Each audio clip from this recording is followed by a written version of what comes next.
Hello, everyone. Welcome back to another Nerds Order Music interview. Today we have the man known as Nattestav. How you doing, brother? Not too bad yourself. Doing pretty good. Doing pretty good. So let's get started. Tell me a little bit about yourself. Um, Not much though, really. Just a metalhead. Been into metal for quite some years since I was a little kid, and then during the UK coronavirus lockdown, I decided to start my own project, and yeah, just took it from there, really.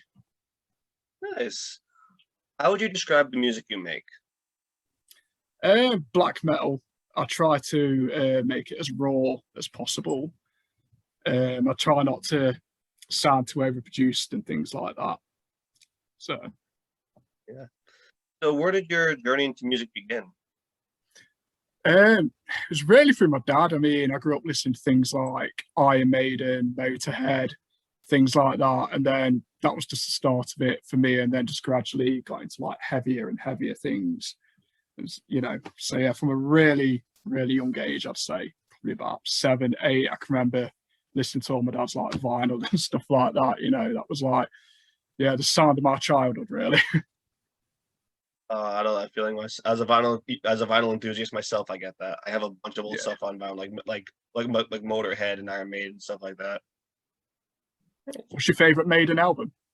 It's a hard one, honestly. Like, there's so many to choose from. It's hard to pick like just one. I'll have to get back. I'll Yeah. have to get back to you on that, actually. I get that actually. Yeah, I mean, it's just so many. I mean, I think their discography is just, it's like they haven't really done a bad album, in my opinion. It's just, Yeah, you know what you're getting with Maiden, really. exactly. Like nothing they make is bad. It's all good shit. So it's hard to pick Yeah, just one. definitely. Know that pain all too well. Okay, so like, do you do everything yourself, or do you have like other bandmates? No, it's just me. Just me. I respect that. That's hard to do. It's it's not as hard as what you might think, really. Especially in the black metal scene, there's quite a lot of one man bands. And for me, it's like I always write the riffs on my guitar, and then as I'm doing that, I think, well, how would I like the drums to sound? And then the recording process, it's like as soon as I've got that drum beat layered, you know what I mean? It's like once I've laid that down, it's just kind of easy to get everything to flow. It is a lot easier than what you might think. Hmm. Speaking of music, how is like describe the music writing process for you? And like I say, it's just mainly, I'm pretty much always playing guitar. So, in my spare time, I've pretty much always got my guitar in my hand, and then I just kind of strum along and think, okay, that'll sound good. Like I've got a little riff there, and then kind of just build from that. You know what I mean? So, like, once I think I've got something that sounds good on guitar, and then I start thinking of like, well, what can I do with the drums? What can I do with the bass and things like that? And sometimes it can be a bit of a drawn out process. When you are a one man band, it's kind of like you've not got anyone else there to kind of say, well, you could do that there or this could go there. You know what I mean? It's one of those. It's like, but normally for me, it's just everything's done from the guitar, and then I kind of figure out everything else from that. I normally go guitar and then sort of drums, like what beat would go with that, what would sound good with that. It's a bit like trial and error sometimes. Yeah, I get that a lot. Speaking of music, like, how did the song, I'm trying to think of the name here, Skies Bleeding Over Wuhan come together? Was that made because of the pandemic? Yeah, like I said, I kind of started all this during the pandemic. I mean, once I'd kind of done all the riffs and the recording for that song, intentionally I didn't intentionally record that to be about the pandemic. But when I was thinking of lyrics, the pandemic was just everywhere. So I just kind of went with that and thought, well, it kind of, because I've started this in the pandemic, I suppose it would make sense to kind of write a song about it. But it wasn't the intention to begin with. It just kind of came together like that. Yeah. I mean, you can get inspiration from the weirdest things, and sometimes the Oh most yeah. morbid. Yeah. Like, Oh yeah, definitely. there's inspiration everywhere, even in the most morbid shit imaginable. Yeah. I mean, this year's been very, very morbid, Oh, definitely, man.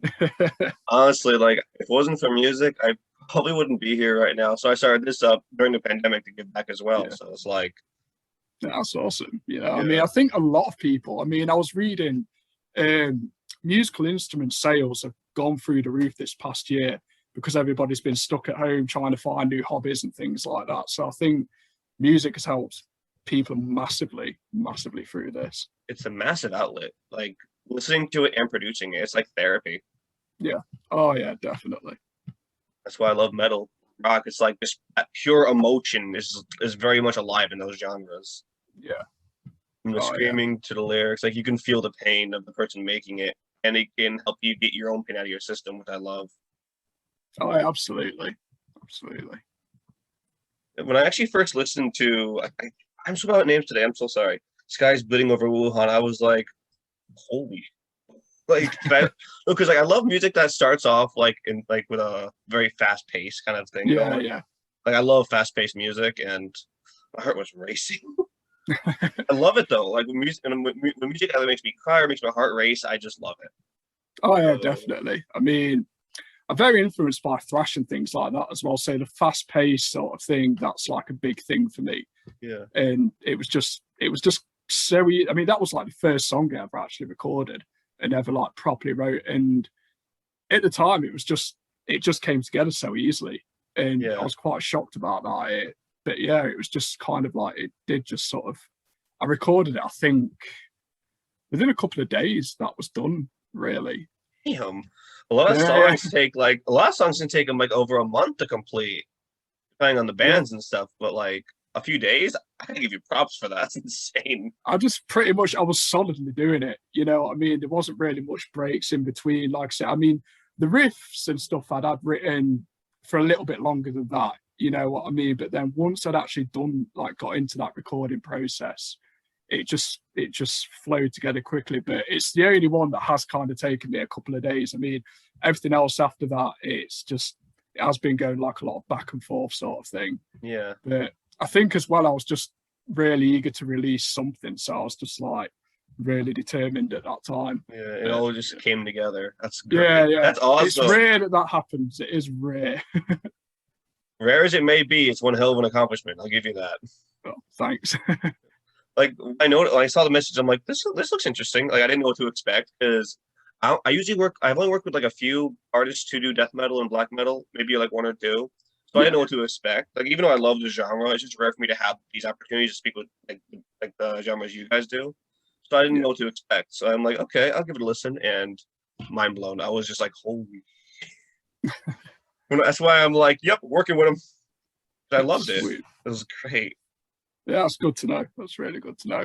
But like I say, because it was my first single as well, I was like, when I first released it, I'd never actually released music before, and I was wondering what the reaction would be. But most of it has been pretty positive, really. I think that is the most viewed track that I've done so far. Yeah. And honestly, I've been enjoying the hell out of it. And it's like, I can't wait to see what's next. Honestly, I'm super excited.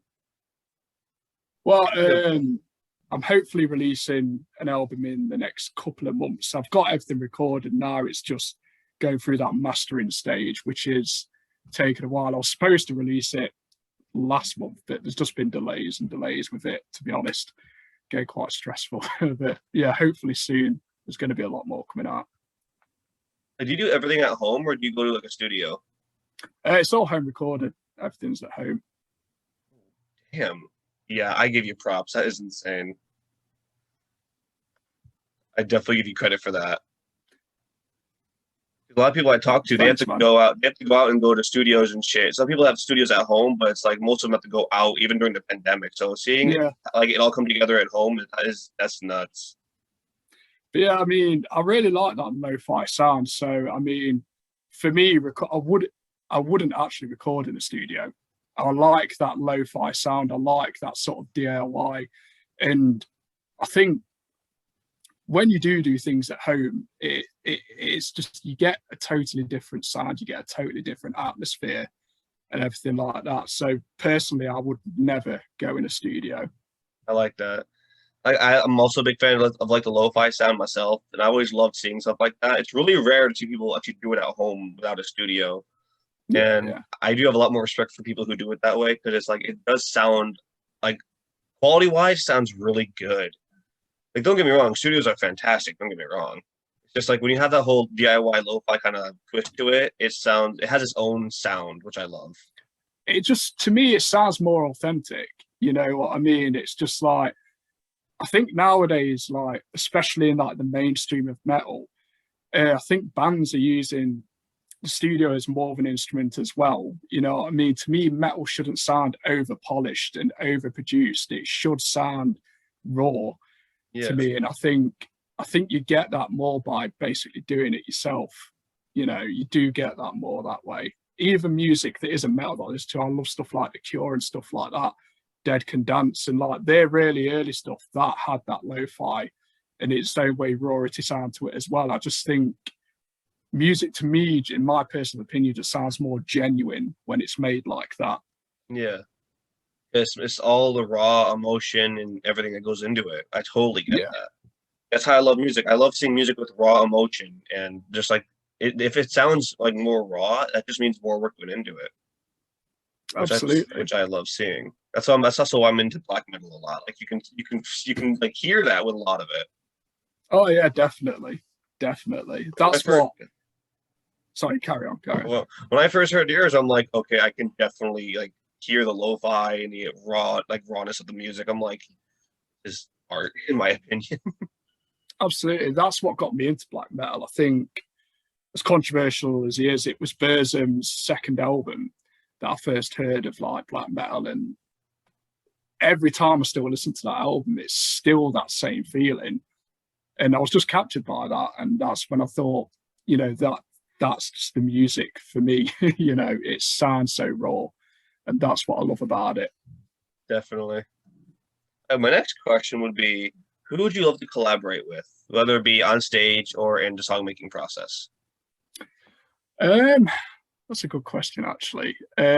Well, I don't play live, and I've got no intentions to play live, so it would have to be in just like studio, well, recording Yeah, process. But that is a really tough question. Really tough question.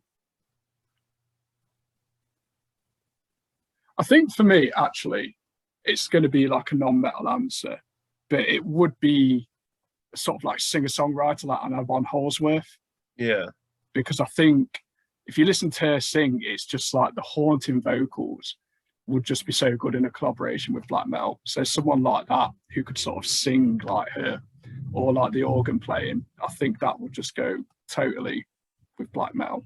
it would, honestly. I can totally see that happening too. Like it would mix so well together. So I definitely do see that. Yeah, I think it would be different as well. It would be, you know, it would be something that like I think would sound more fresh than just like your normal sort of like metalheads collaborating together. I think it would give something a hell of a lot different. Oh, definitely. Like that's without a doubt, man. I can definitely like understand that point of view entirely. Right. My next question would be, what is the best piece of advice you were ever given when starting this project up? Sorry, could you repeat that? That cut out then. All right. What is the best piece of advice you ever got when starting music? Mainly just to keep at it more than anything. Just, you know, like sometimes when you are writing, you can just sit there with writer's block. And that happens to me quite a lot with lyrics. That's the hardest part for me, I think, is actually writing something down that is going to sound good. And it's just sometimes it's just so easy to sort of get stressed out and just, you know, think, fuck this. But for me, people always say just keep at it no matter what, no matter if you get a bad reaction or, I mean, because I mean, releasing music online nowadays, you're opening yourself up sometimes to negativity. I mean, I've personally never really got any, but I can understand why sometimes people can release stuff and just, you know, think, yeah, I'm just not going to bother anymore. So for me, it's just no matter what, don't give up.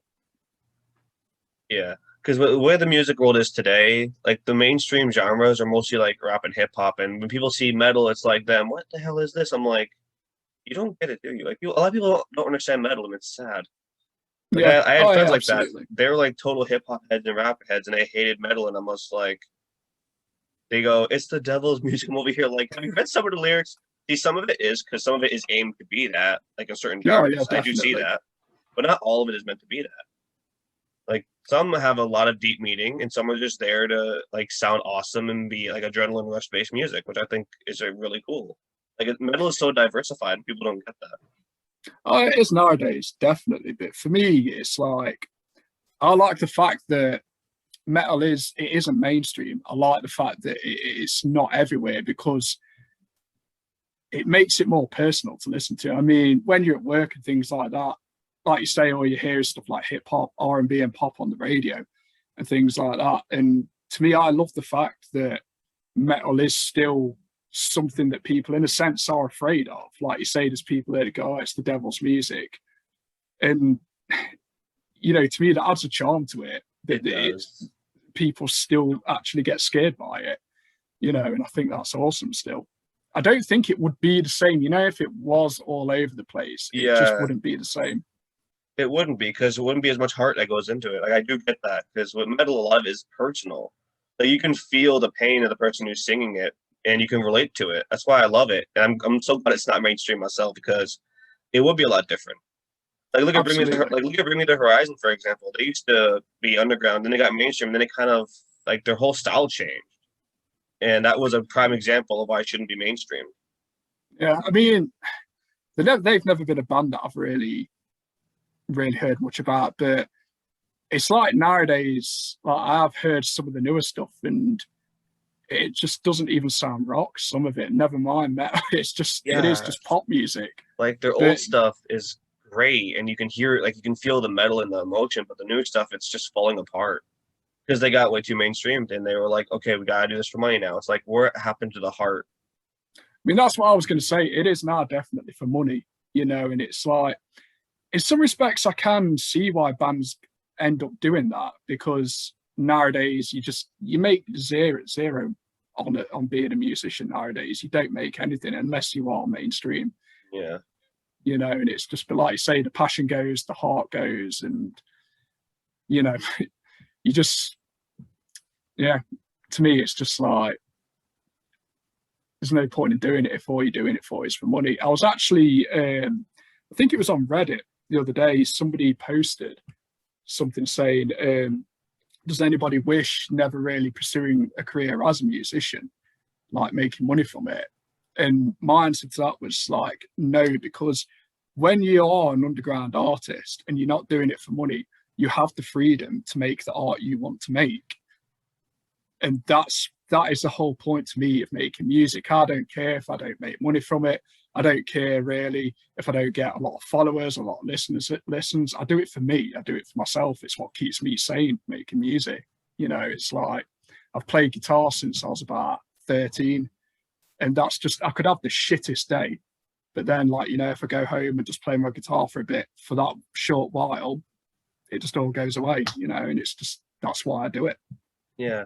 Music can heal the soul and it's beautiful, especially with underground stuff. You can, like I mentioned before, you can feel the emotion in it and it really helps people heal from like depression, stuff like that. Like me, for example, without music, I'd be dead. It has like underground metal has got me through so much shit. And that's why I love it. It's like, sure, I listen to almost all genres, but metal has always been my home genre. I always go back to it. I mean, like I say, I listen to other things as well, you know, but I always come back to metal, always. And I get what you're saying. I mean, it's just like, for me, it's just music's my life. I've always got music on if I'm out and about, got the headphones on if I'm in the house, got my stereo on or I'm making music, you know, it's just, yeah, without it, it's just life worth living. Mm-hmm. Like for me, my headphones go on as soon as I wake up and they come off as soon as I go to bed. Like music plays. It's like every day for me. Actually, funny thing, even my cats, like I'm playing metal. Like I actually played the song I mentioned from you earlier, and their reactions were priceless. Like they know I listen to metal. Like they know like I listen to like a lot of music, and whenever I play like a lot of heavy core metal, I get the funniest reactions out of those two little furballs. Like one of them got all wide-eyed and started running around the room like it was the Daytona 500. Like, this kid, like, you know, racing and stuff like that. But no, like they're nuts. It's hysterical. I have never seen a cat run so fast in my life. See, I've got a dog and he's pretty much used to everything I listen to now. He's like, he seems to be pretty much immune to it. You know, but yeah, you should definitely film that one day. I'm gonna do cat my mosh best to pit do or so. something, you know. Yeah, no, they fight each other when I play. It's hysterical. Like they're running around and killing each other, and I'm over here like that is some funny shit. Have you ever seen that? I think it was. I'm pretty sure it was Hatebreed. Somebody made a video to one of their songs. I can't remember which one it is, but it is about cats sort of reacting to it and cats sort of fighting to it. Great, I need to watch that later now. It's on YouTube. I'm sure if just type in Hatebreed, I think it was Destroy Everything. I think it was that. I will definitely look into that today. That sounds hilarious. My next question is, well, what is next? What is going to be coming out, and what is the future for you? Well, my upcoming album is called The Blood Red Star, named after one of my tracks. And like I say, that should be coming out within the next month or two. Like I say, there's been quite a lot of delays with that. But yeah, that's the next thing. And then because there's been delays that I've been recording again today. I've been recording pretty much constantly for the past couple of months. So I've already got pretty much another EP ready to release after that, or possibly another album that could turn into. There's no title or anything for that yet. It is literally just still in the recording stages. So, but yeah, hopefully within the next month or two, my full length will be coming out. I cannot wait. I'm super excited now. I love the cover arts for everything. Like all of them are unique in their own way. I love it. Yeah, that was done by a guy that I found on Instagram actually. But yeah, he was a really, really good artist, and he designed the logo and everything. But yeah, I'm definitely going to be working with him again. That's awesome. I can't wait to see future works. Like, He's brilliant at what he does. I love seeing like the art as well as the music itself because they both go together so well. So that's what I love still about collecting CDs and vinyl. I mean, it's like with all this download and streaming culture now, you don't get none of that. I mean, I can remember just like when I was a kid getting CDs, and like you say, you look at the artwork, you look at the booklet while you're listening to it, and it just all goes together. Yeah. That's why I still do it. I still do it today. I have like records, CDs. I'm always looking at it as I'm listening to it, like just taking it all in. It's just fun. All a part of it. It's just all a part of it. Like the art and the music, it's all into one nice little package. You can look at it as long as you want, and you can feel it going into it. Like you can feel it merging in a way. Oh yeah, definitely. Like the art and the music, if they go together well enough, you feel like you're actually in the song to a very high extent. Oh yeah, I get that absolutely. Like I say, you just don't get that nowadays, especially the younger generation. It's like they don't understand that. Honestly, it's so sad. Mind you, I'm only 23, and it's like I'm still part of that. Technically, I'm still part of that generation since Gen Z or whatever. But like I do respect the work and art that go into music. So it's like I wouldn't have it any other way. So, but I think it is mainly metalheads that still buy actual physical copies. Oh yes, I do all the time. But yeah, there's not many other genres now where people, I think, actually still buy physical recordings. Yeah, it's sad. I prefer physical because, like, if you have the right speakers and like the right sound systems and everything else, it sounds a lot better than it would through a phone and through a normal headset. Yeah, again, it's like with streaming. To me, it's like, I mean, the only time I stream, like say, if I'm out and about, but it just feels like there's, I don't know, just some sort of block in between the actual music, and yeah, it sounds too weird for me. It really does. Like when you use a good set of speakers and a physical copy, whether it be a record or a CD, there's something more you hear than you would with headphones. Yeah, absolutely. My family, why do you always get physical copies? Me, when you're a metalhead, you'll understand. See, but everybody should understand. That's what I don't get. Everybody should understand that. Exactly. And I'm over here like you wouldn't get it because if you use headphones, there's a lot you're missing. Like when you're using like speakers and physical copies, there's a lot you would hear versus when you wouldn't with a normal phone and headphones. Like you miss a lot of the song. Definitely. Like whether it be like hidden little vocals they put in there. Like one song did that actually. And you can only hear it through like if you turn the volume up to a certain degree, you could hear it, like a little girl crying. But it's like you would have to use a good set of speakers to do that. Yeah. And it's like when you're mastering music, you should always use speakers. Yeah. You know, because it's like music is, like you say, you miss so much through the headphones. So you should always. So to me, that's just the truth, that you should always be listening to music properly on a stereo or something. Like the only time I use headphones is if I'm taking a walk or some shit. Like when I'm at home though, I always use speakers. Yeah, same here. Yeah, the speakers I have, I was listening to the one I mentioned earlier from you on the speakers. I had a quarter volume. The fucking floor was vibrating. Those things are great.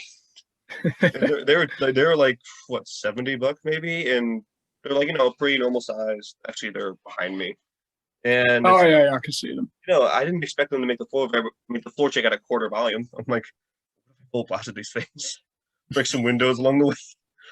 But no, it's like when you use speakers, you can hear a lot of the song you wouldn't hear through headphones. Like whether it be like sometimes they throw little Easter eggs into the music that you have to use speakers to hear. Yeah. That's a good way to put it. That's true. Like when I was listening to Death is All I Think About by Antenna, like there's one part where the song's audio completely cut. But if you turn the volume up high enough, you can hear a little girl crying. It's like they put that in there and people usually don't even listen to it. Yeah. Even in the music video, it's not there. You have to have like the speakers and like the physical copy or the digital, but using speakers to hear it. You can't hear Maybe that. they actually did that on purpose though. So like because most people nowadays are listening to headphones, and then one day if they do play it through like a decent speaker system, it probably freak them out when you're not used to hearing it. Like when I first heard that, my heart was melting because it was a song about depression, and like hearing that, I'm just like, it hit me so hard. I got to work with them recently, and I actually talked about that song with them, and it was amazing. Their response was great. Antenna, they're Norwegian, great group. Oh, okay. Yeah, I don't think I've actually heard of them. Yeah, I love they're like metalcore, but oh yeah, I don't listen to a lot of metalcore really. Apart from there's a band called Converge. Don't know if you've heard of them. I have heard of them. Yeah, they're pretty good. They're really probably the only band that's sort of classed as that I do actually listen to. Yeah, they are really, really good. They are really good. The biggest thing for me about doing this is I'm always finding new groups to listen to and speak with. It's amazing. Like I didn't know about your music till you texted me. I'm like, okay, this seems interesting. I decided to look it up, and I'm just like, oh, this is great.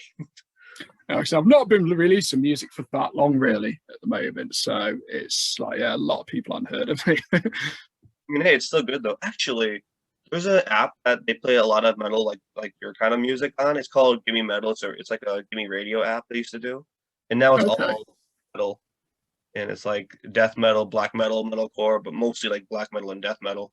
Yeah. And they just check that out. Yeah, it's like 24/7. It's an app to it, and I think you can contact them to play your stuff. I believe I have to look into that. I think it'd be cool. Yeah, definitely. And it's mostly all underground stuff, which is why I love it even more. Yeah, I remember I was doing something for shits and giggles. I was staying up like 3:30 in the morning because the witch's hour. So I'm over here. I have the app going, and I just hear some of the most heaviest shit I've ever heard. And I'm over here like, you know what? Fuck it. You only live once, right? That's awesome, though. It is. And that app has it's 24/7, so there's always something playing on it, no matter what time of day it is or night. I'm definitely gonna have to download that. I'll send it over after. I don't mind at all. Yeah, sweet. So I always love hearing new bands. Same. Being able to do this, I've met a lot of cool bands doing this. And then I worked with one group recently called Sepsis. They're more like normal metal, but it's like awesome groups. And they told me to post what I do on their Facebook page, to see if I can get more bands to work with me. An hour after I did that, a label reached out to me and 10 other bands. I'm like, what the fuck? I'm not expecting that. I really wasn't. That's awesome, though. And it's an underground label too, which is great. Like they do promotions for for mostly underground. And mostly like rock and metal. It's amazing. The owner is a chill dude. But yeah, I did not expect that. And now, thanks to them, I have a lot more bands to work with, and I'm hearing a lot more new stuff, and I love it. That's going to be cool as well. Help your channel grow quite a lot as well. The main reason I do this is just for the bands, though, because if it wasn't for music, like I said before, I wouldn't be here. So I started this up to give back to the music community. I'm not doing it for myself. I'm doing it for the bands. That's awesome. Yeah, that's why I did this. Like my goal is to make them more known, so people can listen to music that actually helps you. And handling out all that anger and depression, and metal is a really good way of doing that. Oh yeah, absolutely, absolutely. And I'm just like, you know what? Let me get this idea together. And I started it up. The pages existed for a while because me and my friends run it. We're all a bunch of nerds. So we usually do like movies, comics, games, stuff like that. And then I Yeah. decided I wanted to do a music segment. And since I technically did start this project up, I was like, you know what? Fuck it, I'll do it. And then I started interviewing, I think January, early January. I started my very first video interview, and now I'm just doing it as a hobby. That's cool. It is. And you meet a lot of fun people doing this, I swear. I've actually watched a couple of them before we did, since last week. I did actually watch a couple to see what it was all about. I'm still a novice, I'll admit. But I just do it for fun. It's not like I'm trying to be professional or some shit. But no, that's what it's all about, though, isn't it? Really, I mean, you don't have to be professional at all. Just be yourself and just get it out there. And then you'll find people will be more interested in it that way. Yeah, Not just like a generic sort of thing. exactly. Because I just like making these fun. Honestly, I like making it fun for the person I'm working with and myself. I think it's a good way to do it. Yeah, definitely. Actually, I was working with one band a few days ago, and it was so much fun. Actually, I was working with another band recently, and I decided to wear red. How I usually wear black for these? You've seen some of my videos. I like wearing this. I like looking like the whole like doom and gloom. I decided to wear red. The one time I wear a bright color, I end up working with a goth vocalist. I'm like, fuck. Her So slow that is, man. her and I were laughing about it afterwards. It was funny as hell. I'm over here like, I'm gonna wear color, spice things up for a day. And then it's just like, I look at the person, I'm like, oh fuck's sake. Like I wanted to fit the vibe, and I'm just like, well, I failed. It was funny though. It was funny as hell. That band they're called Sunsinger, and they work with DI as well. Awesome group. Okay. They're chill as hell too. Really nice people. But yeah, I think I asked all my questions, I believe. Yeah, I have everything written down because ADHD is not kind to me. Okay. So I usually have everything written down so I can remember it all. Yeah, that's the best way, really. It really is. And then I make stuff up. I make up questions as I go for whoever I work with. Because some things I can't write down. Like I just think of it on the spot because of like how unique the case is of who I'm working with. Yeah. When you're having a conversation anyway, sometimes a question will just pop into your head that way anyway. So you're actually one of the first solo musicians I've ever worked with. So, really? There was one other, but that was like more recent as well. But I never had experience working with someone who has who's done everything themselves, which I find to be really unique. Actually, it's a lot more common than what you might think. I mean, if you start like interviewing more black metal artists, especially in that genre, you will find there is a lot of solo musicians because, I mean, it is, even though metal's like an underground genre, I think black metal is just the furthest underground you can actually go with it. Yeah. So I think for me, it's like, I don't know many people that are into metal anyway, especially where I live. I live in a small town, so, metal's not a big thing here at all. So I kind of had no choice but to do things myself. Same here. I live in such a small little town in a small state, mind you. Everyone's like mostly into mainstream shit. Like my one group I hang out with, I got them into metal and now they're hooked on it. But it's like that's just it. There's a very small group of people who listen to metal here. Most of it is like pop, rap, R&B, stuff like that. The metal groups here are really low as well. Then you got things like Warpcore coming around, which is like, woohoo! I get to be myself. Oh, those are a blast. I miss those. Yeah, no, this was fun. This was great. All right, I think I'm actually gonna wrap things up here because I asked all my stuff and the timer's about to kick in for Zoom. I hate that. Zoom, they give you like 40 minutes sometimes. Sometimes it glitches out and gives you longer, but mostly it doesn't. It's like over here, sometimes I have to record more than one video and put them together. It's so annoying. Yeah. Actually, I've never used this platform before, so I've got no idea what it does. With the normal version, it can give you either 40 minutes of record time or sometimes it glitches out and gives you longer. That's rare. Yeah. And over here, like having to record more than one video to put it together, it's just like, fuck. Yeah, I can imagine that's irritating as fuck. It is. All right. But yeah, this has been another Nerds Order Music interview. Today we had Nattestav. Thank you so much for your time, man. This has been amazing. Yeah, thanks for having me. Have a good day and be safe, man. You too. See you later.